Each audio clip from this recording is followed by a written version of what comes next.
প্রিয় দেশপ্রেমী ক্রিকেট ভাই ও বোনেদের সবাইকে আসসালামু আলাইকুম। আপনারা এই খবরটা অবশ্যই শুনবেন। আমাদের বোর্ড সভাপতি তামিম রহমান তিনি সভাপতি হয়েছেন, কিন্তু এইদিকে তিনার খেয়াল নেই। খেলা ভালো খেলাচ্ছে, সব ঠিক আছে, কিন্তু এই যে শেখ মেহেদি, তারপরে আপনার সাব্বির রহমান, শম্ভু সরকার, মুসাদ্দেক, এই যে অস্ট্রেলিয়ার বিরুদ্ধে এত সুন্দর ভালো খেলা খেলল, তারপরেও এই যে যার অধিনায়কত্ব দিয়েছে মিরাজ, জানি মিরাজ ভালো খেলে, কিন্তু এ তো বিয়াদবি করে। কারণ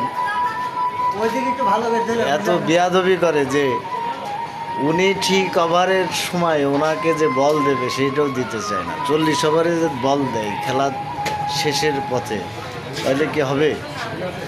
আপনি এটা ভালো করে এটা যাচাই করে দেখবেন যে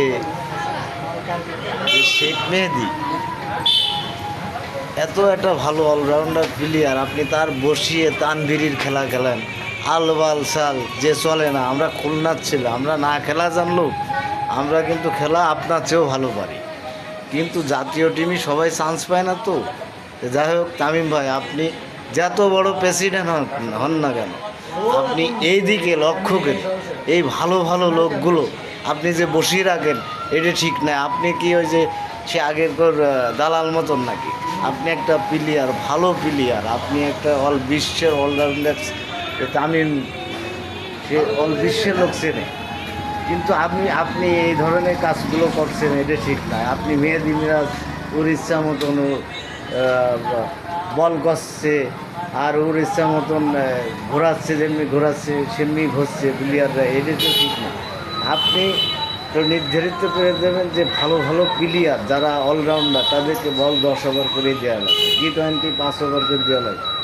তো এইগুলো আপনি এই যে শেখ মেহেদি, ভালো ভালো প্লেয়ার, মোসাদ্দেক হোসেন, শম্ভু সরকার, ভালো ভালো প্লেয়ারগুলো বসিয়ে আপনি খালি T20 জন বসিয়ে রাখেন। ওরা তো সব খেলা খেলতে পারে।